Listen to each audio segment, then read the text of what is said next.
तथागता नमोऽस्तु गौतमा।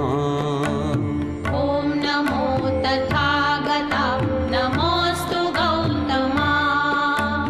ज्ञानदीपचेतवी गालवीतमा।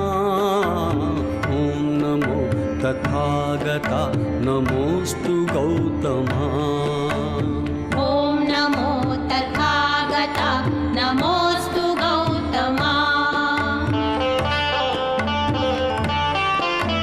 सदय हृदय अभयदान देयि तू स्वये। अंतरंग शांत करित जीवनात ये। सकल मलिन जाळण्यास भीम शक्ती दे। अखिल भुवन